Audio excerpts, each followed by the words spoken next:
చూస్తే నెల్లూరు జిల్లాలో rowdy sheeter ఓ మహిళ రాసలీల వ్యవహారం ఇప్పుడు హాట్ టాపిక్ గా మారింది. రౌడీ షీటర్ శ్రీకాంత్ వీడియోలు అటు సోషల్ మీడియాలో తెగ వైరల్ అవుతున్నాయి. జిల్లా సెంట్రల్ జైల్లో జీవిత ఖైదుగా ఉన్న శ్రీకాంత్ ఆసుపత్రిలో మహిళతో సన్నిహితంగా ఉన్న వీడియోలు నెట్టింట చక్కర్లు కొడుతున్నాయి. అనారోగ్యంతో ప్రభుత్వ ఆసుపత్రికి తీసుకొచ్చిన సమయంలో మహిళ సన్నిహితంగా ఉన్నట్లు వీడియోలో కనిపిస్తోంది.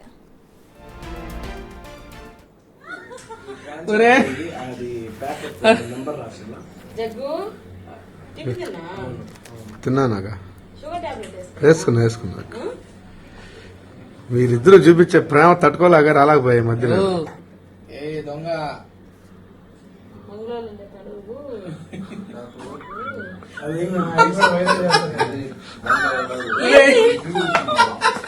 వస్తున్నాయి ఫీలింగ్స్. ఒక్కసారి డైలాగ్ అనక feelings go to out side. సరే, విషయానికి సంబంధించిన పూర్తి డీటెయిల్స్ మా ఎగ్జిక్యూటివ్ ఎడిటర్ అశోక్ అందిస్తారు. అశోక్, మనం చూస్తున్నాం జిల్లా సెంట్రల్ జైల్లో జీవిత ఖైదుగా ఉన్న వ్యక్తి రాసలీలకు సంబంధించిన వీడియో. అయితే పోలీసులు ఏం చేస్తున్నారు? ఆ సమయంలో హాస్పిటల్కి తీసుకెళ్తున్నప్పుడు అసలు పోలీసుల పహారా లేదా అక్కడ? ఆ విధంగా మహిళని ఏ విధంగా? అదే మాట్లాడదాం. బేసిక్గా వీడియోలో ఉన్న మహిళ ప్రస్తుతం రాష్ట్ర వ్యాప్తంగా కూడా చర్చనీయాంశమైన నిడిగుంట అరుణ గారు ప్రస్తుతం లైవ్లో మనతో పాటు జాయిన్ అవుతూ ఉన్నారు. నమస్తే అండి అరుణ గారు. నమస్తే అండి. నిన్నటి నుంచి మీ వీడియో ఎంటైర్ మీడియాలో, సోషల్ మీడియాలో, యూట్యూబ్ ఛానల్స్ అన్నింటిలో కూడా సర్క్యులేట్ అవుతోంది. అసలు వాట్ అసలు ఏం జరిగిందండి? మీరు ఆ రోజు శ్రీకాంత్ గారి దగ్గరికి ఎందుకు వెళ్ళారు? ఈ వీడియో బయటకు ఎట్లా వచ్చింది?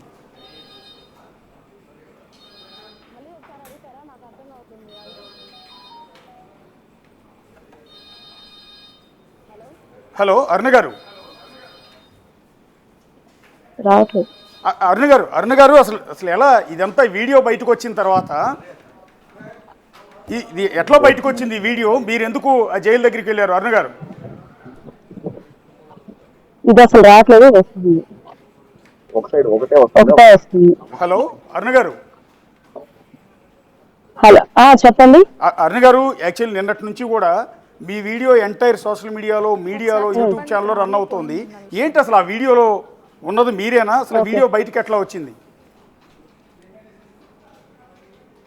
వీడియో ఎలా బయటకు వచ్చిందో నాకెలా తెలుస్తుందండి? వీడియోలో ఉన్నది దానిలో ఏమి మహాన్యూస్ వాళ్ళు పెద్దగా చూపించారు. దానిలో తప్పే ఉంది. చేతికి క్రీమ్ రాయించుకోవడం అనేది తప్పే ఉంది. ఇంకోటి ఏంటంటే ఆ ప్లేస్ లో నేను ఉండడానికి పోలీసుల పహారానో ఇంకొకటో అనేది పెద్ద భూతద్దంలో పెట్టి చూస్తున్నారు. ఆయనకి చెయ్యి విరిగిన తర్వాత జైలు సూపరింటెండెంట్ గారు అఫీషియల్ గా లేఖ రాస్తే కుటుంబ సభ్యుల్ని ఉండమని, వాళ్ళ కుటుంబ సభ్యుల్లో నేను కేర్ టేకర్ గా ఉండమని చెప్పి వాళ్ళు నాకు ఆ లెటర్ పంపిస్తే, ఆ లెటర్ తీసుకెళ్లి నేను అఫీషియల్ గానే ఏఆర్ ప్రిజన్ వార్డ్ దగ్గర ఉన్నటువంటి గార్డ్ లో సబ్మిట్ చేస్తే వాళ్ళు అఫీషియల్ గానే నన్ను అలో చేశారండి కేర్ టేకర్ గా. అప్పుడు నేను కూర్చొని క్రీమ్ రాయించుకుంటున్నది ఎవరు ఎక్కడి నుంచి తీసారో నాకు తెలియదండి. ఇప్పుడు దాన్ని వక్రీకంగా అసలు రకరకాలుగా అసభ్యంగా నా క్యారెక్టర్ అసోసియేషన్ చేస్తూ నేను ప్రేమించిన వాడి దగ్గర కూర్చోవడం కూడా తప్ప అన్నట్టు మహాన్యూస్ వాళ్ళు ఎందుకు అంత పెద్దగా చూపిస్తున్నారో నాకు అర్థం కావట్లేదండి. నిన్నటి రోజున దినకర్ అనే అతను వచ్చి నన్ను 50,000 డిమాండ్ చేశాడు. అది నేను ఇవ్వకపోవడంతో అతను ఇట్లా రకరకాలుగా ఐపీఎస్ లు, ఐఏఎస్ లు అందరు నా కౌగిల్లో ఉన్నారని నా క్యారెక్టర్ అసోసియేషన్ చేస్తా ఈ యూట్యూబ్ లో అంతా ఆయన మెహర్బానీ కోసం, ఆయన ఛానల్ వ్యూస్ కోసం నన్ను వాడుకుంటున్నాడండి. ఆంధ్రజ్యోతిలో పెద్ద పేపర్కి ఎక్కించారు నన్ను, సామాన్యురాల్ని పెద్ద పేపర్కి ఎక్కించి నన్ను పెద్దదాన్ని చేసి ఇట్లా వైరల్ చేస్తా ఉన్నారు. నన్ను పాపులర్ చేసినందుకు వాళ్ళకి ధన్యవాదాలు నేను తెలియపరుస్తాను. కానీ నా క్యారెక్టర్ అసోసియేషన్ చేసేంత హక్కు దినకర్కి కానీ, మహా టీవీకి కానీ ఎక్కడి నుంచి వచ్చిందని నేను ఒక ఛానల్లో నిన్న అడిగానండి. వాళ్ళు లైవ్ కూడా వేశారు. అట్లా కదా అరుణ గారు, నేనేమంటానంటే ఇవాళ మీరు పాపులర్ అయ్యాను అంటున్నారు. అది మీరు చెప్తున్న ఛానల్ ఒక్కటి కాదు, అన్ని ఛానల్స్ లో ఇన్క్లూడింగ్ మా ఛానల్లో కూడా వీడియో ప్లే చేస్తున్నాం. నేనేమంటానంటే ఎందుకు అంటే ఆ శ్రీకాంత్కి మీకు సంబంధం ఏంటి? ఆ శ్రీకాంత్ అనే వ్యక్తి పెరోల్ ని నిబంధనలు వైలేట్ చేసి ముందు కనుకండి మీకు వార్తలు మీ ఛానల్స్ అన్ని కూడా ప్లే చేసే ముందుగా ఒక్కసారి ఏ ఛానల్ వాళ్ళైనా సరే నన్ను వివరణ అడిగారా? శ్రీకాంత్ కి మీకు ఏంటి సంబంధం అనేది వివరణ అడిగారా? మీరు వివరణ అడిగి ఉంటే, నేను వివరంగా చెప్పి ఉంటే ఇట్లా రకరకాలుగా నా గురించి స్క్రోలింగ్ చేసే అంత బాధ మీ ఛానల్స్ వాళ్ళందరికీ వచ్చిందేవా అని నేను అడుగుతా ఉన్నాను. ఉన్నటువంటి మహిళలు అయితే ఉరేసుకొని చనిపోరా అనేది కూడా నేను ప్రశ్నిస్తా ఉన్నానండి ఛానల్స్ వాళ్ళని కూడా. ఇవాళ మీ ఆవేదన మీ మనోవేదన, మీరు పడుతున్న ఇబ్బంది, మీ వైపు నుంచి అసలు ఏది నిజం? ఏది వాస్తవం చెప్పించే ఉద్దేశంతో మీతో ఇంత మాట్లాడిస్తున్నామండి. గవర్నమెంట్ కి టైం లేదా, లేకపోతే ఇంకొక పని లేదనా? లేనిపోని పిటిషన్లు, లేనిపోని ఎంక్వైరీలు అన్ని ఈ పేపర్ల వల్ల, ఈ టీవీల వల్ల జరుగుతూ ఉన్నాయి. ఈ వచ్చే స్క్రోలింగ్స్ మీద గంటేరు డిపార్ట్మెంట్ మొత్తం పడి ఒక్కొక్క వార్త, ఫేక్ వార్త వస్తుంటే ఆ వార్త మీద పట్టుకొని ఎంక్వైరీలని జైలు చుట్టూ తిరగడం, మా చుట్టూ తిరగడం, మా యొక్క వ్యక్తిగత విషయాలన్నీ అడగడం, మా యొక్క ఫైనాన్షియల్ విషయాలు ఏముందండి ఇక్కడ? నేను తెల్ల రేషన్ కార్డు నాకుంది, వెరిఫై చేసుకోండి. ఏం నాకు కోట్ల ఆస్తుందని చెప్పి మహాన్యూస్ పెద్దగా స్క్రోలింగ్ చేస్తున్నా. ఆవిడైతే నాకు అసలు ఆవిడ చూస్తేనే అసహ్యం వేస్తుంది. అసలు యాంకర్ అయితే అయింది కానీ నా కోసమే యాంకరింగ్ నేర్చుకున్నట్టున్నాను. ఒక మహిళ గురించి ఇంకొక మహిళ, సాటి మహిళ యాంకరింగ్ చేసేటప్పుడు కనీసం ఆ హైప్ అన్న తగ్గిద్దామని లేదు. దగ్గర కూర్చొని నేను ప్రేమించి నేను పెళ్లి చేసుకోవాలనే వ్యక్తిని దగ్గర కూర్చొని నేను చేతి క్రీమ్ రాయించుకుంటే ఆవిడకి వచ్చిన నష్టం ఏందో? నేనేమన్నా వాళ్ళ బంధువులతో ఉన్నానా, లేకపోతే వాళ్ళకి సంబంధించిన వాళ్ళతో ఉన్నానా? ఆమె ఇంత నుంచి ఆ ఏళ్ళ నుంచి కాళ్ళ నుంచి ఏళ్ళకి నా మీద రకరకాలుగా చెప్పి యాంకరింగ్ చేసి ఆమె హైప్ అవ్వాలని చూస్తా ఉంది. ఫస్ట్ అట్లా కదా అరుణ గారు, ఇప్పుడు దినకర్ మీద నెల్లూరు ఎస్పీ గారిని కలిశానండి.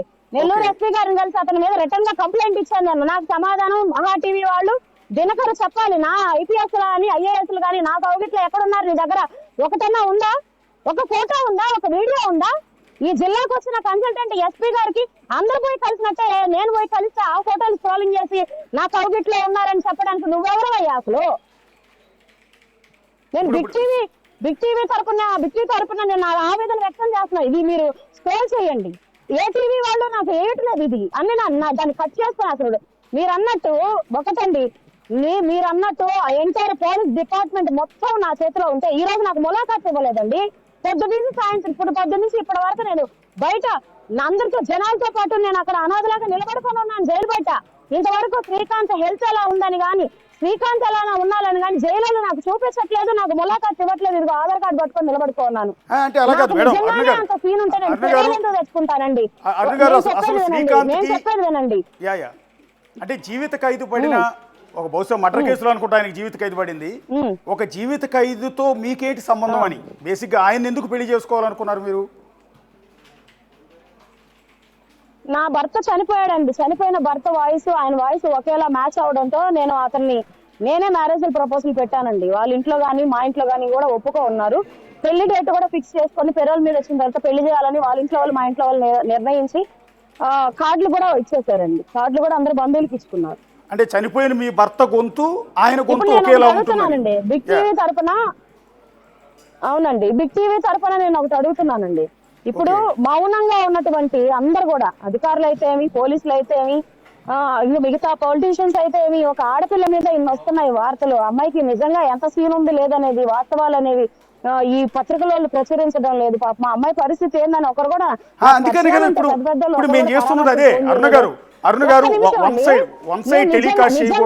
నిజంగానే ఒక నిమిషం నేను ఈ ఒక్క లైన్ చెప్పనివ్వండి. నిజంగానే నాకు అంత సీన్ ఉంటాయండి. వైసీపీ గవర్నమెంట్ 2023లో జీవో నంబర్ 58 తెచ్చిందండి. ఆ 58 ని ఇంప్లిమెంటేషన్ చేయకుండా ఆపేసింది. కూటమి ప్రభుత్వం వచ్చాక ఆ జీవో ఇంప్లిమెంటేషన్ అయితే 300 మంది పైగా, అంటే అప్పట్లో దాదాపుగా ఇప్పుడైతే 500 మందికి పైగా ప్రిజనర్స్ అందరూ కూడా వాళ్ళ సత్ప్రవర్తన కలిగిన లిస్ట్ అవుట్ చేసుకొని వాళ్ళ బయటకు వదిలితే కుటుంబాలతో కలిసి మనుషుల్లాగా జీవిస్తారండి. అది తుంగలో తొక్కేసి సుప్రీంకోర్టు గైడ్ లైన్స్ ఇవ్వకపోయినా, సుప్రీంకోర్టు ఎక్కడ రిటర్న్ గా చెప్పకపోయినా వీళ్ళు కూటమి ప్రభుత్వం వచ్చాక కొంతమంది అధికారులు, నేను గవర్నమెంట్ అనడం లేదండి, కొంతమంది అధికారులు గవర్నమెంట్ కి చెడ్డ పేరు తేవడానికి జీవోఎంఎస్ నంబర్ 71 తీసుకొచ్చారు. దాని మీద పోరాడండి ఎంటైర్ మీడియా మొత్తం. దాని మీద మీరు పోరాటం చేయండి. మా పేరాలు రద్దు చేయడం కదా, ఆంధ్రజ్యోతికి నేను సవాల్ విసురుతున్నానండి. జీవో నంబర్ 71 సుప్రీంకోర్టు ఎక్కడ రిటర్న్ గా చెప్పింది అని మీరు గవర్నమెంట్ ని క్వశ్చన్ చేస్తూ మీ మెయిన్ పేపర్ లో రాయండి. 45 లక్షలు 50 లక్షలు ఇస్తే గానీ రాయరటండి మెయిన్ పేపర్ లో. నా గురించి ఎందుకు అనవసరంగా టైం వేస్ట్? 500 మంది ప్రిజనర్ జీవితాల్లో మీరు వెలుగులు నింపులో అవుతారు. జీవోఎంఎస్ నంబర్ 71 మీకు దమ్ము ఉంటే రద్దు చేయమని అడగండి. నేను ఈరోజు ఛాలెంజ్ చేస్తున్నాను ఏబిఎన్ వాళ్ళకి, ఆంధ్రజ్యోతి వాళ్ళకి. దేశంలో మీడియా వాళ్ళందరూ కూడా జీవోఎంఎస్ నంబర్ 71 ఎవరు చెప్తే తీసుకొచ్చారు? గవర్నమెంట్ కి ఎందుకు చెడ్డ పేరు తీసుకొచ్చే విధంగా అట్లాంటి జీవో తీసుకొచ్చారు? ప్రిజనర్స్ అందరూ మీకు ఏం అన్యాయం చేశారు అనేది ఆ యొక్క జీవోఎస్ నంబర్ 71 తీసుకొచ్చిన అధికారుల్ని, జైల్ డిపార్ట్మెంట్ ని, ఇంకొక డిపార్ట్మెంట్ ని అడగండి. మీకు దమ్ముంటే జీవోఎస్ నంబర్ 71 రద్దు చేయండి. ఏబిఎన్ లో గానీ వాళ్ళ ఆంధ్రజ్యోతి పేపర్ ని ప్రెసిడెంట్ కుటుంబాలన్నిటికీ డైలీ నేనే వాళ్ళకి వేయమని చెప్పి నేనే తీసుకెళ్లి ప్రమోషన్ ఇస్తాను. వాళ్ళ పూజ గదుల్లో మీ యొక్క లోగో పెట్టిస్తాను, పూజలు చేస్తారు రోజు. అరుణ్ గారు మీ ఆవేదన నాకు అర్థమవుతుంది. మీరు ఇందాక ఒక మాట అన్నారు, వన్ సైడెడ్గానే టెలికాస్ట్ చేస్తున్నారు, కనీసం నా వాదన కూడా వినట్లేదని. ఇవాళ బిగ్ టీవీ తరఫున మేము చేస్తున్నది అదే. అందుకనే మీరు కోవూరు నుంచి బయలుదేరి నుంచి అప్పటి నుంచి ఇక్కడ జైలు దగ్గరికి వచ్చే వరకు మా రిపోర్టర్ సురేంద్ర మీకు ఫోన్ల మీద ఫోన్లు చేస్తూనే ఉన్నాడు. ఎందుకు అంటే మీ వాయిస్ వినిపించాలండి. నిన్న కూడా మీ ఇంటికి రావడానికి మీలాగా అర్థం చేసుకునే వాళ్ళు ఉంటే, మీలాగా అర్థం చేసుకునే వాళ్ళు, మీలాగా చేసే వాళ్ళు ఉంటే ఏ ఛానల్ కైనా నేను సపోర్ట్ చేస్తానండి. నా బాధ, నా ఆవేదనే కాదు, ప్రిజనర్స్ కి జరుగుతున్న అన్యాయాలు కూడా చూస్తాను. నేను గవర్నమెంట్ ఎప్పుడు నిందించలేదండి. ఎందుకంటే నేను అటు వైసీపీ ఇటు టీడీపీ పార్టీని ఇంక్లూడ్ చేయట్లేదండి. నేను నలుగురు కోసం మంచి కోరుకునేదాన్ని. ఏ ఆడపిల్ల కూడా ఒక ప్రిజనర్ ని పెళ్లి చేసుకోవాలనుకోదండి. అప్పుడే నా మనసు ఏంటనేది మీడియా మొత్తం మీరు అర్థం చేసుకోవాలి. తప్పకుండా ఒక మహిళగా ప్రిజనర్స్ కి అన్యాయం చేసే జీవో మీద ఏ ఛానల్ అయినా నేను రిక్వెస్ట్ చేస్తున్నానండి, ఏ ఛానల్ అయినా సరే జీవోఎంఎస్ నంబర్ 71 మీద మీరు పోరాటం చేసి రద్దు చేయండి. నేను మీకు రుణపడి ఉంటాను. ఆ జీవోఎంఎస్ నంబర్ 71 వచ్చిన తర్వాత ప్రిజనర్స్ కుటుంబాలన్నీ కూడా ఇదే జైల్లో చంద్రబాబు నాయుడు గారికి ఒక ప్రిజనర్ వీరాభిమానండి.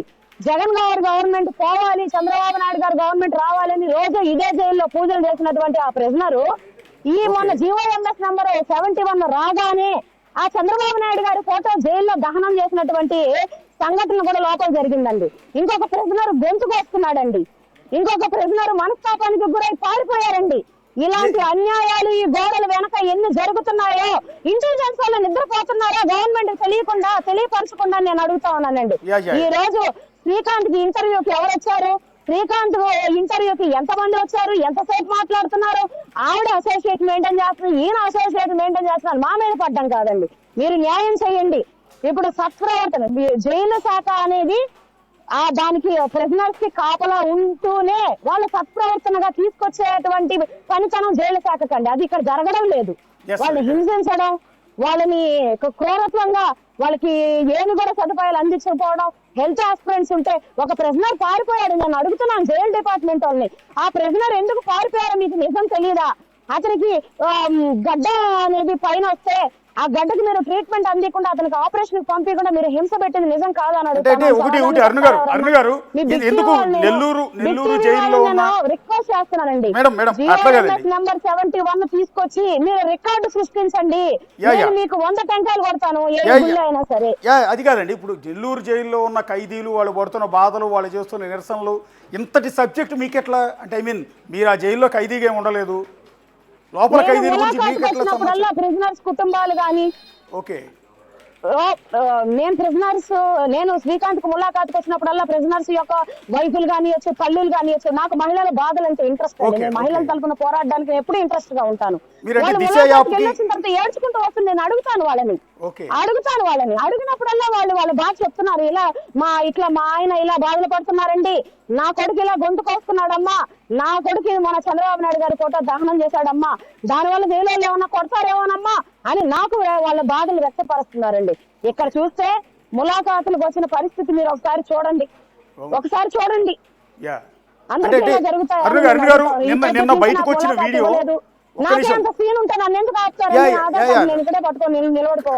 కరెక్ట్ అండి, మీరు అన్నది లాజిక్ పాయింటే. నిన్న బయటకు వచ్చిన వీడియోలో చాలా అసభ్యత ఉందని, ఒక పెరోల్ మీద వచ్చిన ఒక జీవిత ఖైదీతో ఒక మహిళ వెళ్ళి ఆలింగనం చేసుకోవటం, హగ్ చేసుకోవటం, అతని చేత మసాజ్ చేయించుకోవడం, లేదా క్రీమ్ రాయించుకోవటం, దీని మీద సోషల్ మీడియాలో మీ మీద చాలా నెగిటివ్ ట్రోలింగ్ జరుగుతుంది. వాళ్ళందరికీ ఏం చెప్తారు? అసలు ఎందుకు అతని చేత క్రీమ్ రాయించుకోవాల్సిన పరిస్థితి? అతనే పేషెంట్ కదా, ప్రత్యేకమైన పర్మిషన్ న్యూస్ కోసం వాళ్ళు దాన్ని అట్లా చిత్రీకరిస్తున్నారండి. ఇప్పుడు ఒక ఖైదీని నన్ను కేర్ టేకర్ గా ఉండేవని చెప్పినప్పుడు ఆయన మానసిక పరిస్థితి కూడా నేను దృష్టిలో పెట్టుకొని అతనికి ఫిజియోథెరపీ చేయించడం గానీ, ఆయన చేతికి ట్రీట్మెంట్ అందించడం అని గవర్నమెంట్ హాస్పిటల్లో ఎవరండి అంత కేర్ గా చూసేవాళ్ళు? నేను లేకపోతే శ్రీకాంత్ చెయ్యి అసలు పోయి ఉండేదండి. ఇప్పటికీ స్టిల్ ఈ పూటకి ఆయన రిస్ట్ పడిపోయి ఒక చెయ్యి పని చేయలేనటువంటి పరిస్థితుల్లో ఉంది. మీరు కావాలంటే ఆయన మెడికల్ రిపోర్ట్స్ అన్ని కూడా నేను జైలు వాళ్ళ దగ్గర నుంచి బతిలాడైనా తీసుకొస్తాను. ఆయనకి ఎన్ని వ్యాధులు ఉన్నాయనేది మెడికల్ సర్టిఫికేట్ నేను ఇస్తాను, మీరు ప్రచురించండి. ఆయన దగ్గర ఒక నిమిషం నేను ఆలింగనం అంటున్నారు కదా మీరు, అది అలా వాళ్ళు చిత్రీకరిస్తున్నారండి. దానిలో ఏముందండి తప్పు? నేను చేసుకోబోయే భర్త, ఏ భర్త ఏ భార్యతో కాపురాలు చేయకుండా ఉన్నారండి ఈ రోజుల్లో? ఇప్పుడు దువ్వాడ శ్రీనివాసు దివ్యల మాధురి చేస్తున్న దానికన్నా నేనేం తప్పు చేయలేదే. అంటే అంటే మీరు సొసైటీ గురించి మీకు తెలిసిందేనండి. చేస్తుంది కదండి, నేనేం తప్పు చేయలేదు. యా అంటే ఇప్పుడు ఒక మీరు కావాలి అనుకుంటే, మీరు భర్త చనిపోయారు, మీకు ఒక బిడ్డ ఉన్నట్టున్నారు, బేసిక్గా మీరు కావాలి అనుకుంటే మిమ్మల్ని పెళ్లి చేసుకోవడానికి చాలామంది క్యూలో ఉంటారు. అలాంటిది ఒక జీవిత ఖైదు పడిన వ్యక్తిని, అనేక వ్యాధులు ఉన్నాయని మీరే చెప్తున్నారు, ఇన్ని వివాదాల్లో ఉన్న వ్యక్తి, వ్యాధులు ఉన్న వ్యక్తిని ఎందుకు ప్రేమిస్తున్నారు, ఎందుకు పెళ్లి చేసుకోవాలనుకుంటున్నారు అంటే జనానికి క్లారిటీ ఇవ్వడం కోసం. ఒక్కసారి నేను 2022లో అప్పటి వరకు కూడా నాకు అసలు ఏ ఉద్దేశం లేదండి. నేను అప్పుడు నిర్ణయం తీసుకున్నాను, ఆ నిర్ణయానికి కట్టుబడి ఉంటాను. మాట తప్పే వ్యక్తిత్వం నాది కాదండి. నేను ఆ మనిషి జీవితాన్ని నా జీవితంలోకి తెచ్చుకొని మేము హ్యాపీగా నెల్లూరు వదిలిపెట్టేసి వెళ్ళిపోయేసి మేము ఎక్కడన్నా బతకాలి, జీవించాలని మంచి ఉద్దేశంతో ఉన్నాను. నేను అందరిని కూడా రిక్వెస్ట్ చేస్తున్నాను, మీడియాని కానీ, పోలీసు వాళ్ళని కానీ, గవర్నమెంట్ ని కానీ, నా ప్రేమను బతికించండి. ఇంతకు మించి నేనేం చెప్పలేనండి. లేనిపోని అన్ని ఎవరెవరి మాటలో ఎవరెవరి ప్రలోభాలతో లొంగిపోయి లేనిపోని అన్ని మీరు స్క్రోలింగ్ లేసి లోపల ఉన్నటువంటి అతన్ని నన్ను బయట హత్యకు గురి చేసే విధంగా అయితే చేయబాకండి. ఆల్రెడీ మీరు ఈ పేపర్ లో స్క్రోలింగ్ అన్ని చేసి మమ్మల్ని హత్య చేసినట్టు మేము భావిస్తా ఉన్నాం. మానసికంగా చచ్చిపోతున్నాం అండి. గుండె ధైర్యం వెళ్ళదాన్ని కాబట్టి ఈ రోజు మీడియాలో మాట్లాడుతున్నాను, కానీ నార్మల్ గృహిణి అయితే ఎప్పుడో ఊరేసుకుని చచ్చిపోయేదండి. మీరు ఒక ఇండిపెండెంట్ అభ్యర్థిగా పోటీ చేశారు కదండి గత ఎన్నికల్లో. సూళ్లూరుపేట స్వతంత్ర అభ్యర్థిగా డైమండ్ గుర్తుపై నిడుగుంటారున స్వతంత్ర అభ్యర్థిగా మీ ముందుకు వస్తుంది, ఆశీర్వదించండి. బ్యాలెట్ వరుస సంఖ్య 7. మీరు రిలీజ్ చేసిన పోస్టర్ కూడా నా దగ్గర ఉంది. అంటే ఒక సాధారణమైన మహిళ అంటూ ఉన్నారు, నేను కూడా దాన్ని యాక్సెప్ట్ చేస్తున్నాను. ఎమ్మెల్యేగా పోటీ చేసే అంత అంటే ఎక్స్పెన్సివ్, బోల్డ్ అంత ఖర్చు, డబ్బులు కావాలి. మీ ఇవాళ రేపు కోట్ల రూపాయల డబ్బు లేకుండా ఎన్నికల్లో పోటీ చేయడం గెలవడం సాధ్యం కాదు. మరొక సామాన్యమైన మహిళ నిడిగుంటారును గారు ఎమ్మెల్యేగా ఎట్లా పోటీ చేశారు అని. నేను చేసింది స్వతంత్ర అభ్యర్థిగా అండి. నేను ఎంత మాత్రపు ఖర్చు పెట్టానని నేను ఎక్స్పెండిచర్ కూడా రిటర్న్ గా చూపించాను. నాకు ఎంత ఉన్నాయి, ఎన్ని ఆస్తులు ఉన్నాయని కూడా అఫిడవిట్ లో నేను అఫీషియల్ గానే చూపించానండి. ఒకసారి మీరు ఆన్లైన్ లో చెక్ చేస్తే అన్ని వివరాలు మీకే తెలుస్తాయండి. కోట్ల రూపాయలు ఉన్న వాళ్ళే ఎమ్మెల్యేగా పోటీ చేయాలి అనుకుంటే వాళ్ళు ఖచ్చితంగా గెలుస్తారు, నాలా ఓడిపోరు. నాకు ఎన్ని ఓట్లు వచ్చాయో కూడా మీరు చూడండి. నిజంగానే నేను అన్ని కోట్ల రూపాయలు ఖర్చు పెట్టింటే కనీసం నా డిపాజిట్ అన్నా నాకు మిగిలి ఉండేది కదండి. ఓకే, అంటే మీ మీద రకరకాల పత్రికల్లో వస్తున్న వార్తలు చూసి అరే ఒక మహిళ మీద ఇంతలా రాస్తున్నారే, ఇంతలా వేధిస్తున్నారే అని మాకు కూడా అనిపించిందండి. లిటరల్గా అది మొహమాటం లేకుండా చెప్తున్నాం పబ్లిక్గా. మా మీడియా వాళ్ళు రాస్తున్న ఆర్టికల్స్ని చూసిన తర్వాత మాకు బాధ అనిపించింది. అందుకని మిమ్మల్ని సూటిగా అడుగుతున్నానండి.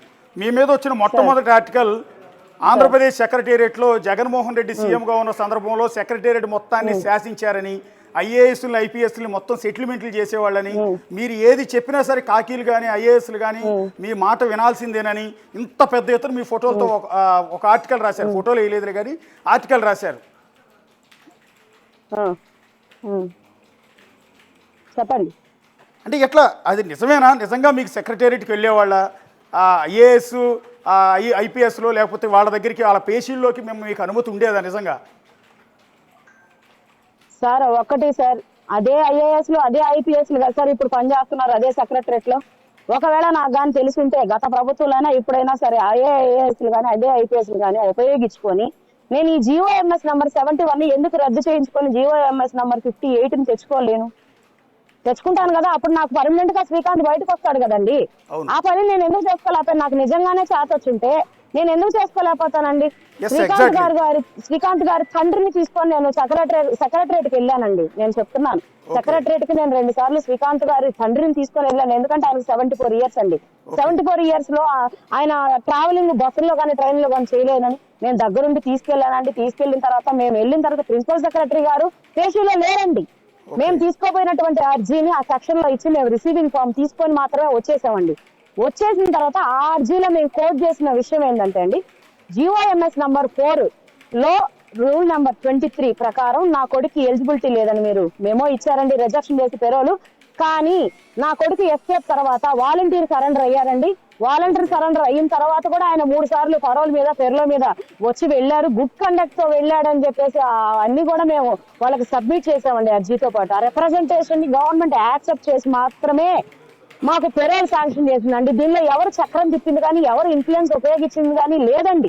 Okay. రకరకాల కథనాలు చెప్తున్నాను కదండి. ఛానల్స్ వాళ్ళ వ్యూస్ కోసం, వాళ్ళ మెహర్బానీ కోసం వేసుకుంటున్నారు తప్ప ఇంకోటి ఏంటంటే నాకు ఫ్రీ పబ్లిసిటీ. నేను ఎవరికి అంతకుముందు ఫేస్బుక్ లో ఒక 1000 మందికో లేకపోతే ఇన్స్టాగ్రామ్ లో నేనేదో రీల్స్ చేస్తాను తమాషాకి నా మానసిక ఉల్లాసానికి, అలా ఒక 1000 మందికో ఒక 2000 మందికి తెలుసుంటాయేమో కానీ అండి ఇప్పుడు ఎంటైర్ స్టేట్ మొత్తం తెలియపరిచారు. ఆంధ్రజ్యోతి వాళ్ళకి నేను రుణపడి ఉన్నానండి. నాకు free publicity కాదండి పబ్లిక్ ఇచ్చినందుకు. సాక్షిగా అందరూ కూడా సానుభూతి పరులు ఎవరు కూడా నాకు ఫోన్ కూడా చేయలేదండి. మీకు లైవ్ లో జనాలందరూ ఇంతమంది చూస్తున్నారు. ఇప్పుడు లైవ్ లో ఉన్నాం మనం. లైవ్ లో ఒక వాస్తవం చెప్తున్నాను.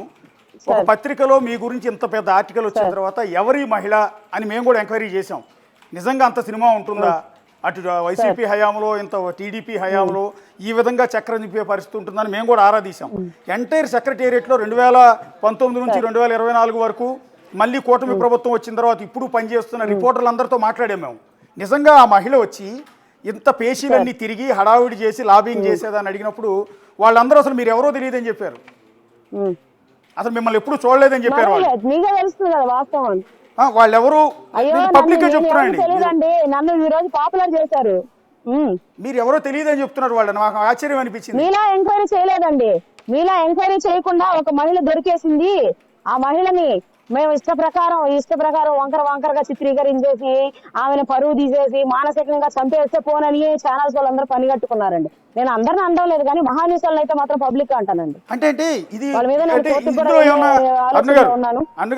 ఇందులో ఏమైనా కాన్స్పిరసీ కనిపిస్తుందా? ఎందుకంటే మొదట శ్రీకాంత్ పెరోల్ మీద ఇంత పెద్ద ఆర్టికల్ వచ్చింది ఒక పత్రికలో. ఆ పత్రిక పేరు నేను చెప్పకూడదు. ఇంత పెద్ద ఆర్టికల్ వచ్చింది. ఒక ఇల్లీగల్ గా పెరోల్ మీద బయటకు వస్తున్నాడు శ్రీకాంత్, అతను పెరోల్ రద్దు చేయాలన్నట్టుగా ఇంత పెద్ద ఆర్టికల్ శ్రీకాంత్ మీద వచ్చింది. కట్ చేస్తే అది వచ్చిన వారం 10 రోజులకేమో మీ మీద ఒక ఆర్టికల్ వచ్చింది. ఏంటి దీనికి దానికి ఏమైనా లింక్ ఉందా? ఆ తర్వాత అతను పెరోల్ రద్దు అయింది. దీనికి దానికి ఏమైనా లింక్ ఉందా? అంటే ఏమైనా కాన్స్పిరసీ జరిగిందా? ఆ రోజే సార్ ఆంధ్రజ్యోతిలో వచ్చిన ఆర్టికల్ ప్రకారమే ఆ గంటల వ్యవధిలోనే పెరోల్ గవర్నమెంట్ క్యాన్సిల్ చేసింది. ఒక పేపర్ లో వచ్చిన వార్తను బేస్ చేసుకొని పెరోల్ క్యాన్సిల్ చేయడం అనేది హోంశాఖ చరిత్రలోనే మొట్టమొదటి కేసు ఏమోనండి. మీరు ఎంక్వైరీ కూడా చేయండి దాని మీద. ఇప్పుడు నేను అడుగుతున్నానండి ఆంధ్రజ్యోతి వాళ్ళని, ఇల్లీగల్ అంటున్నారు కదా, ఇల్లీగల్ పెరోల్ అంటున్నారు కదా, మరి ఇల్లీగల్ పెరోల్ ఇచ్చిన ఫైల్ మీరు తెప్పించుకోండి. దానిలో ఇల్లీగల్ ఆర్డర్ ఇచ్చినటువంటి ఆఫీసర్లు అడగండి, వాళ్ళ పేర్లు వేయండి, అది ఇల్లీగల్ అని నిరూపించండి ఫస్ట్.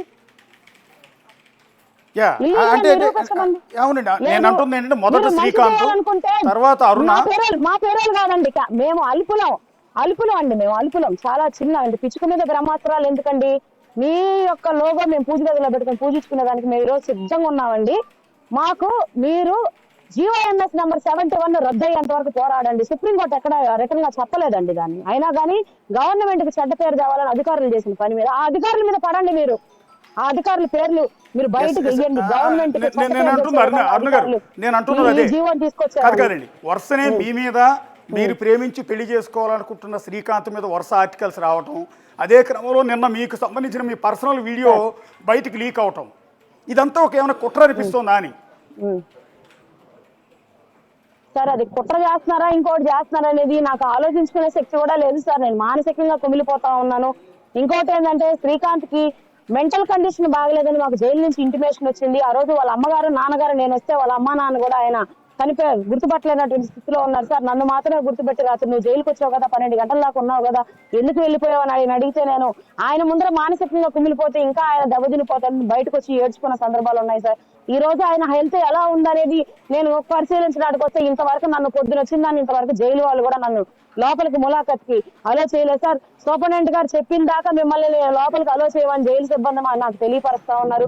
అసలు ములాఖత్ ఇస్తారా లేదా, జైల్లో శ్రీకాంత్ అసలు క్షేమంగా ఉన్నాడా లేకపోతే వీళ్ళందరూ కలిసి ఏమన్నా చేసేసారని కూడా నాకు సందేహంగా ఉంది సార్.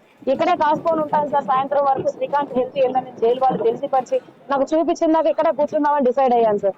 మేడం ఒక్క విషయం, నిన్న మీరు హాస్పిటల్లో శ్రీకాంత్ గారితో సన్నిహితంగా ఉన్న వీడియోలు తీసింది ఎవరు?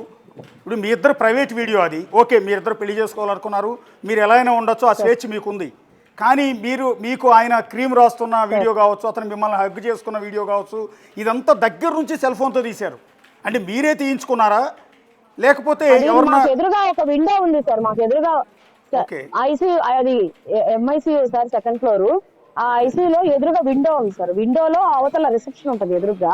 ఆ రిసెప్షన్ దగ్గర ఎవరు కూర్చున్నారు, రిసెప్షన్ లోకి ఎవరు వచ్చారు, ఎవరు వీడియో తీశారు అనేది నేను ఎలా చెప్పగలను సార్? మా పాటికి మేము చేతికి క్రీమ్ రాయించుకున్నారు. ఇంకొక విషయం సార్, దానిలో మీరు ఆ వీడియో అయితే మీరు బాగా చూస్తే దానిలో క్రీమ్ రాసుకునే తప్ప మేము చేసింది ఏమీ లేదు సార్ దానిలో. ఓకే, మీరు బాగా దాన్ని అంటే ఆ బ్లర్ చేయకుండా నార్మల్ గా వేసేయండి. కావాలంటే ఆ వీడియోలు నా దగ్గర కూడా ఉన్నాయి, నేను మీకు ఇస్తాను. వేరే వాళ్ళు ప్రశ్నలు పెట్టారు, ఓకే, నేను మీకు ఇస్తాను. నాకు అభ్యంతరం లేదు సార్ అలాంటి వీడియోలు, ఎందుకంటే దానిలో తప్పు లేదు. నేను చేసుకోబోయే వ్యక్తి దగ్గర కూర్చోవడం, చేతి క్రీమ్ పోయించుకోవడం అనేది నేను తప్పుగా భావించడం లేదు సార్. బ్లర్ అది నేను తీసేసి మీకు ఇస్తాను, బ్లర్ మీరు తీసేసి original డైరెక్ట్ గానే గా play చేయండి. ఇందులో ఏం బ్లర్ తప్పు తీసి లేదు. డైరెక్ట్ గా టెలికాస్ట్ చేయొచ్చు ఒకసారి. బ్లర్ తీసేసి మీరు డైరెక్ట్ గానే ప్లే చేయండి సార్, ఎందుకంటే ఓకే, దానిలో ఓకే, బ్లర్ ఓకే. పెట్టడం వల్ల జనాలకు ఏమో ఏదో జరిగిపోతుందన్న సందేహం వస్తుంది. బ్లర్ తీసేసేయండి సార్, దానిలో ఏమి లేదండి. అంటే చాలా మంది అది అసభ్యంగా ఉంది, అది వల్గర్గా ఉంది అని రకరకాల కామెంట్ చేస్తూ ఉన్నారు. అది బ్లర్ చేసి వేయడం వల్లే అలా కామెంట్లు చేస్తున్నారు సార్. బ్లర్ తీసేస్తే అందులో ఏమీ లేదు. ఓకే. మీరు ఒకసారి బ్లర్ తీసేసి ప్లే చేయండి, నేను కావాలంటే మీ రిపోర్ట్స్ నేను వీడియోస్ కూడా ఇస్తాను సార్. నాకు ఎటువంటి అభ్యంతరం లేదు సార్. నేను చేసుకోబోయే వ్యక్తి, నేను చచ్చిపోయేదాకా శ్రీకాంత్ కోసమే ఉంటాను, శ్రీకాంత్ కోసమే బ్రతుకుతాను, శ్రీకాంత్ కోసమే చచ్చిపోతాను సార్. అతని కోసం నాకు ఆప్షన్ లేదు. నేను బతికితే అతని దగ్గరే బతకాలి, అతని దగ్గరే ఇచ్చేయాలి. నేను ప్రేమించాను, నన్ను ఇంట్లో ఉన్నదాన్ని వీధిలో పడేశారు అందరు కలిసి. మేడం, మిమ్మల్ని ఇవాళ మీరు కష్టాల్లో ఉన్నారు కాబట్టి ఏం లేదని తెలుసుకుంటారు. అరుణ గారు, మీరు ఇవాళ కష్టాల్లో ఉన్నారు కాబట్టి మిమ్మల్ని ఏడిపించో, మిమ్మల్ని ఇంకా ఇబ్బంది పెట్టి, మిమ్మల్ని గ్రిల్ చేసి ఇష్టం వచ్చినట్టు అడిగి మిమ్మల్ని ఇబ్బంది పెట్టడం నా ఉద్దేశం కాదు, మా ఛానల్ కూడా ఉద్దేశం లేదు. ఒక మహిళగా మీ ఆవేదన ప్రపంచానికి తెలియాలి. వన్ సైడెడ్గా ఒక మహిళని ఇష్టం వచ్చినట్టు దూషిస్తూ ఉన్నారు, అది కరెక్ట్ కాదనే ఉద్దేశంతో మీతో ఇంతసేపు మాట్లాడిస్తున్నాం. కానీ ఇందాక మీరు అన్నారు ఆ వీడియో కిటికీలోంచి ఎవరో మాకు తెలియకుండా తీశారు అని. కానీ వీడియోని ఇప్పుడే నేను ఒకసారి చూస్తున్నాను నేను లైవ్లో. ఆ వీడియో మీకు వెరీ క్లోజ్గా, అంటే మీకు ఎదురుగా ఉన్న బెడ్ మీద నుంచి షూట్ చేస్తున్నారు. షూట్ చేస్తున్న విషయం మీకు శ్రీకాంత్ గారికి అవేర్ ఉంది, అంటే మీకు తెలిసే జరుగుతోంది అన్నట్టుగా ఉంది ఆ వీడియో. ఒకసారి మీరు లైవ్లో ఉంటే ఆ వీడియో ప్లే చేస్తాను, ఒకసారి అందరూ తెలియదు సార్ మాకు. మేమైతే ఖచ్చితంగా సార్ మా దగ్గర అప్పుడే టిఫిన్ తీసుకొచ్చారు సార్. ఓకే సార్, ఒక్క నిమిషం సార్, నేను చూసాను సార్. అది వీడియో మీరు లైవ్ లో ఉండగా వీడియో ప్లే చేస్తాను. వీడియో నేను చాలా సార్లు పరిశీలించాను. ఒక్కసారి మీరు లైవ్ లో ఉండగానే వీడియో ప్లే చేస్తాను. మీకు ఆడియో వినపడుతుంది. ఒకసారి మా వాళ్ళు మీ ఎదురుగా ఉన్న మా రిపోర్టర్ సురేంద్ర వీళ్ళు కూడా అది వీడియో ప్లే చేస్తారు వీలైతే. ఒకసారి పీసీఆర్ ప్లే చేయండి.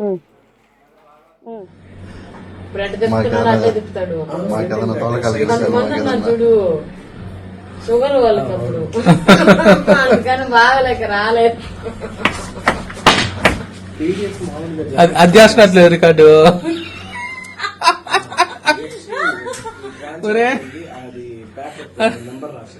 జగ్గు తిన్నానాగా షుగర్ టాబ్లెట్ వేసుకున్నా. మీరిద్దరు చూపించే ప్రేమ తట్టుకోలేక రాలేకపోయాయి మధ్యలో. ఏ దొంగ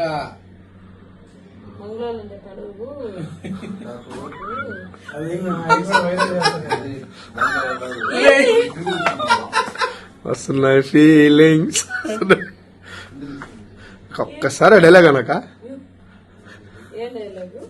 feelings go to out side సరే.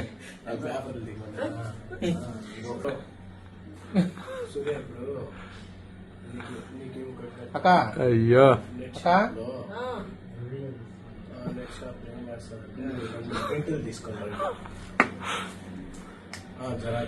పుష్ప తెలంగాణ ఎట్ట మారిపోయి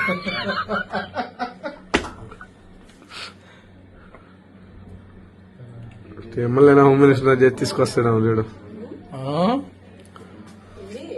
ఏం లేదక్క, పుష్ప సినిమా నువ్వు చూసావు కదా,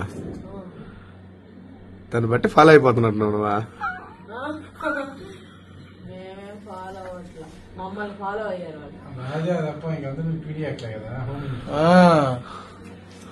6 నెలలు సంవత్సరం ఉండాలి నువ్వు.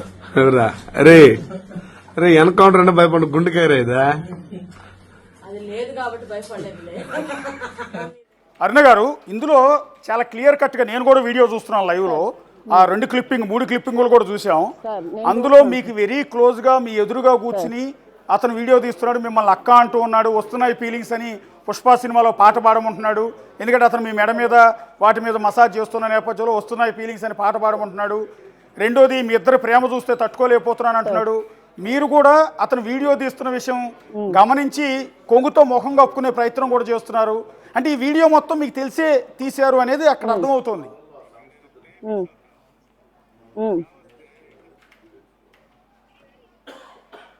లాస్ట్ లో లేదు సార్, లాస్ట్ లో కొంగు అట్లా నేను పెట్టుకునింది ఏంటంటే వీడియో తీస్తున్నారని మాత్రం అయితే కాదు సార్. మరి అది ఎందుకు అలా పెట్టుకున్నాను అనేది నాకు గుర్తు రావట్లేదు. అతను ఎవరండి? అక్క మాట్లాడింది అయితే వాస్తవం సార్. అక్కడ అక్క అక్క అంటున్నది ఎవరండి?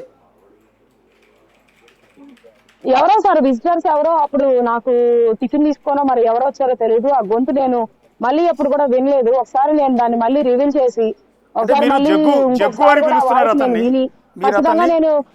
మీరు జగ్గు అని పిలుస్తున్నారు, రెండోది షుగర్ టాబ్లెట్ వేసుకున్నావా అని కూడా అంటున్నారు. అంటే మీకు బాగా పరిచయం ఉన్న వ్యక్తే అతను. మరి మీకు తెలిసి వీడియో తీసాడా తెలియకుండా వీడియో తీసాడా నేను డిసైడ్ చేయలేదు. నేను మళ్ళీ ఆలోచిస్తాను సార్. మళ్ళీ అంటే జరిగిపోయి డిసెంబర్ లో జరిగింది సార్. అది జరిగిపోయి చాలా కాలం అవుతుంది.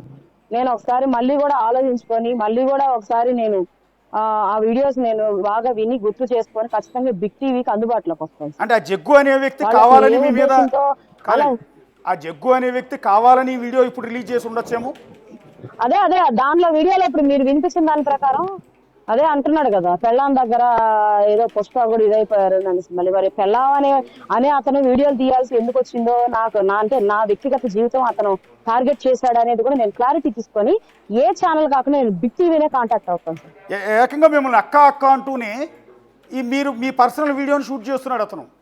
కాంటాక్ట్ అవుతాను సార్ ఖచ్చితంగా. దీని మీద మీకు క్లారిటీ నేను ఇస్తాను. నేను ఖచ్చితంగా ఇస్తాను. ఈ రోజు ఈవినింగ్ అని రేపు మార్నింగ్ అని నేను దీని మీద క్లారిటీ ఖచ్చితంగా కనుక్కుంటాను. నేను కూడా కనుక్కుంటాను. ఎందుకు మళ్ళీ ఒకసారి ఆలోచిస్తాను సార్. ఈ వీడియో బయటకు వచ్చిన తర్వాత బహుశా మీ ఫ్యామిలీ మెంబర్స్ కానీ, మీకు చిన్న బాబు ఉన్నాడు పాపం, అన్యం పుణ్యం తెలియని చిన్న పసిబిడ్డ బాబు, అతని దృష్టికి వెళ్తే నిజంగా చాలా బాధపడే పరిస్థితి ఉంటుంది. రెండోది అతనికి సమాధానం చెప్పుకోవాల్సిన పరిస్థితి ఉంటుంది. మీ ఫ్యామిలీ మెంబర్స్ అందరూ ముందు కూడా మీరు కొంత తలదించుకోవాల్సిన పరిస్థితి ఉండే ఉంటుంది కదా నిన్న వీడియో బయటకు వచ్చినప్పటి నుంచి. మా మదర్ కి 2 లంగ్స్ ప్రాబ్లమ్ సార్. ఆవిడ చాలా డిప్రెషన్ లోకి వెళ్ళిపోయింది. శ్రీకాంత్ వాళ్ళ మదర్ కూడా ఈ వీడియో బయటకు వచ్చింది అనేసి చాలా డిప్రెషన్ లోకి వెళ్ళింది సార్. ఇక్కడ మా చెల్లెలు, నాకు ఒక చెల్లి సార్, పెళ్లి కాలేదు ఇంకా. ఆ అమ్మాయి కూడా అక్క నా భవిష్యత్తు ఏందక్క, ఇలాంటి వీడియోలు ఎవరో ఇలా కావాలని చేసేసారని ఆ అమ్మాయి కూడా బాధల్లో ఉంది సార్. ఒక చిన్నవాడైనా సరే నా కొడుకు మాత్రమే నాకు ధైర్యం చెప్తున్నాడు సార్. కాదు నేనున్నాను, కావాలి నేను స్కూల్ అయినా మానేస్తాను, నువ్వు ధైర్యంగా ఎదుర్కోమని చెప్పి నా కొడుకు మాత్రమే నాకు ధైర్యం చెప్తున్నాడు సార్. చివరిగా ఒక మాట మేడం, మీరు దిశ యాప్కి ప్రచారకర్తగా పనిచేశారా 2019, 2024 మధ్యలో? సార్ దిశ యాప్ కాదండి, నేను దిశ ఫౌండేషన్ అని చెప్పి ఒక ఫౌండేషన్ స్టార్ట్ చేశాను, స్వచ్ఛంద సంస్థ సార్. దానిలో ఉన్న దాని ప్రకారం ఏదైనా మహిళా సమస్యలు ఏదైనా ఎక్కడన్నా అన్యాయాలు జరిగి మీడియా ద్వారా బయటకు వస్తే, నాకు పర్సనల్ ఇంట్రెస్ట్ నేను తెలుసుకున్నది ఏం లేదండి. మీడియా ద్వారా బయటకు వచ్చి మీడియా ద్వారా ఇదైతే దాన్ని అధికారులు పట్టించుకోకపోతే దాని మీద ప్రశ్నించేదాన్ని, పోరాటాలు చేసేదాన్ని. కావాలంటే మీరు చూడండి, నా ఫేస్బుక్ లో ఉన్నాయి, నేను చేసినటువంటి ప్రోగ్రామ్స్ కూడా నా ఫేస్బుక్ లో ఉన్నాయి. అట్లాంటివి చేసేదాన్ని అండి. దాని ప్రకారమే ఇక్కడ నెల్లూరు జిల్లాలో దిశ పోలీస్ స్టేషన్ కి అప్పుడు ఒక కౌన్సిలింగ్ కమిటీ ఒకటి వేస్తుంటే, అప్పట్లో ఉండే దిశ డిఎస్పీ సురేష్ బాబు గారు యాక్టివ్ గా ఉండే ఎన్జిఓ ఎవరని ఎంక్వైరీ చేసి నన్ను వేశారండి. ఆ ఎన్జిఓ ఒకరు, ఎల్డర్ ఒకరు, ఉమెన్ ఎస్ఐ ఒకరు, డిఎస్పీ మహిళా పోలీస్ స్టేషన్ డిఎస్పీ, ఒక డాక్టర్, ఒక సైకాట్రిస్ట్ డాక్టర్, ఒక ఏఎన్ఎం, ఒక సైకాట్రిస్ట్, లాయర్, అడ్వకేట్ అనుకోండి. ఈ కమిటీతో వేసినటువంటి కౌన్సిలింగ్ అది ఏదైతే ఉందో దానికి నేను అఫీషియల్ ఫ్యామిలీ కౌన్సిలింగ్ మెంబర్ గా ఉండి, దాని పర్పస్ 2 సార్లు నేను స్టేషన్ కి వెళ్ళి కౌన్సిలింగ్ అటెండ్ అయ్యేదాన్ని తప్ప ఇంకా ఎప్పుడు కూడా నేను పోలీస్ స్టేషన్స్ కి వెళ్ళి కానీ ఫలానా చెయ్యండి కానీ అని నేను పోలీసు వాళ్ళని ఈ ఛానల్స్ వాళ్ళు చూపిస్తున్నట్టు నేను బెదిరించడమో బ్లాక్మెయిల్ చేయడమో లేదండి. ఒక్క పోలీసు వాళ్ళని నేను ఏదైనా గట్టిగా మాట్లాడినా కూడా నన్ను వెంటనే కేసు కట్టి లోపలేస్తారండి. సోషల్ మీడియాలో మీరు నల్లపరెడ్డి ప్రసన్న కుమార్ రెడ్డితో నడుస్తున్న వీడియోలు, రోజా గారిని కలిసిన వీడియోలు, విడుదల రజనీ గారిని కలిసిన వీడియోలు, జగన్ గారితో కలిసిన ఫోటోలు, అంటే వైఎస్ఆర్ కాంగ్రెస్ పార్టీలో ఉన్న ప్రముఖులు, మంత్రులు, ఎమ్మెల్యేలతో దిగిన ఫోటోలు, వీడియోలు అన్నింటినీ కూడా సర్క్యులేట్ చేస్తున్నారు సోషల్ మీడియాలో. అంటే వైఎస్ఆర్ కాంగ్రెస్ పార్టీతో ఏమన్నా మీకు సంబంధం ఉందా? నేను ఒకటే అడుగుతాను సార్, ఇప్పుడు ఒక మంత్రి అంటే గొప్ప, ఒక సెలబ్రిటీ అంటే ఒక సినిమా యాక్టర్ ఈ రోడ్డు మీద పోతుంది, నేను పోటీ పడి వెళ్ళనా అండి ఫోటో దిగేదానికి? ఒక మంత్రి వెళ్తున్నారు, వాళ్ళ ఇంటికి వాళ్ళ దగ్గరికి నేను వెళ్ళి సార్ మేడం ఒక ఫోటో ఇవ్వండి అని అడగనా అండి? అట్లే నేను కూడా తీసుకొని ఫేస్బుక్ లో పెట్టుకున్నానండి. ఇంకొకటి ఏంటంటే అప్పుడు నేను జిల్లాల్లో దిశ ఫౌండేషన్ స్టార్ట్ చేసిన తర్వాత చాలా మంది జాయిన్ అయ్యారండి అన్ని జిల్లాల్లో. వాళ్ళ జిల్లాల్లో వాళ్ళు ఆహ్వానించిన మహిళా దినోత్సవాలకి అట్లా వాళ్ళు ప్రోగ్రామ్స్ చేసినప్పుడు నన్ను ఆహ్వానించినప్పుడు ఆ కన్సల్టెంట్ మంత్రుల దగ్గరకు వాళ్ళే తీసుకెళ్లే వాళ్ళండి. ఆ ఫోటోలు దిగాను, నేను ఫేస్బుక్ లో పెట్టుకున్నాను. ఎందుకు నేను ఫలానా సెలబ్రిటీతో దిగాను, ఫలానా మంత్రితో దిగాను అని చెప్పి నేను ఫేస్బుక్ లో నేను సంతోషంగా తీసుకున్నా. అన్ని కూడా స్క్రీన్ షాట్లు తీసుకొని దాన్ని రకరకాలుగా నన్ను ట్రోల్స్ చేస్తా ఉంటే దానికి నేను ఏమని సమాధానం చెప్పగలనండి? మీకు న్యాయం జరగాలని కోరుకుంటున్నాం అరుణ గారు. సో ఖచ్చితంగా మీ వెంట మేము ఉంటాం. మీరు అనుకుంటున్నట్టు అందరూ అలా ఉండరు. సో మీకు ఇప్పటికే అర్థమై ఉంటుంది. ఒక మహిళగా మీ ఆవేదనని మేము ఖచ్చితంగా విలువిస్తాం. ఒక మహిళగా మీకు అన్యాయం జరగకూడదు అని కూడా మిమ్మల్ని మీ మీద ట్రోల్స్ చేయొద్దని ట్రోలర్స్ అందరూ కూడా విజ్ఞప్తి చేస్తున్నాం. అన్ని రాజకీయ పార్టీల వాళ్ళు కావచ్చు, ఇండివిజువల్స్గా వాళ్ళందరికీ రిక్వెస్ట్ చేస్తున్నాం. ఒక మహిళ గురించి అంత నీచంగా ట్రోలింగ్ చేయొద్దు, ఆ వీడియోలు సర్క్యులేట్ చేయొద్దు అని వాళ్ళకి మీ తరఫున మేము కూడా విజ్ఞప్తి చేస్తున్నాం. అల్టిమేట్గా మీకు న్యాయం జరగాలి. సో శ్రీకాంత్ గారితో మీకు పెళ్ళై మీకు హ్యాపీగా ఉండాలి అని చాలా కోరుకుంటున్నాం. ధన్యవాదాలు సార్. Thank you. గవర్నమెంట్ నేను ఒకటే కోరుకుంటున్నాను సార్, చంద్రబాబు నాయుడు గారిని కానీ పవన్ కళ్యాణ్ గారిని కానీ నేను ఒకటే కోరుకున్నాను సార్. బిగ్ టీవీ తరఫున నేను వాళ్ళకి అభ్యర్థించుకుంటున్నాను. ప్రిజనర్స్ అందరూ కూడా అన్యాయం జరిగేటటువంటి జీఓఎంఎస్ నెంబర్ 71 మీరు రద్దు చేసి జీఓఎంఎస్ నెంబర్ 58 ని ఇంప్లిమెంటేషన్ చేసి అందరికి నాలాగా బాధపడుతున్నటువంటి అందరి జీవితాలు మీరు వెలుగులు నింపుతారని, మీ గవర్నమెంట్ మీద నాకు చాలా రెస్పెక్ట్ ఉంది, చాలా ఆశలు ఉన్నాయి. నా జీవితాన్ని కూడా నిలబెట్టి నా అందరి కుటుంబాల్లో మీరు వెలుగులు నింపాలని నేను మనస్ఫూర్తిగా కోరుకుంటున్నాను. ఇది గవర్నమెంట్ కి తెలిసే విధంగా బిగ్ టీవీ వాళ్ళు నాకు హెల్ప్ చేసి నా జీవితాన్ని నిలబెడతారని కూడా నేను నమ్మి మిమ్మల్ని ధన్యవాదాలు తెలియజేసుకుంటున్నాను సార్. ధన్యవాదాలండి. మీకు అల్టిమేట్గా న్యాయం జరగాలని మేము కూడా కోరుకుంటున్నాం. ఇప్పుడు రాష్ట్ర వ్యాప్తంగా కూడా డిస్కషన్లో ఉన్న కొంత వివాదాస్పదమైన సంచలనమైన అరుణ నిడిగుడి గుంటి గారితో ప్రస్తుతం మనం ఇప్పటివరకు కూడా మాట్లాడాం.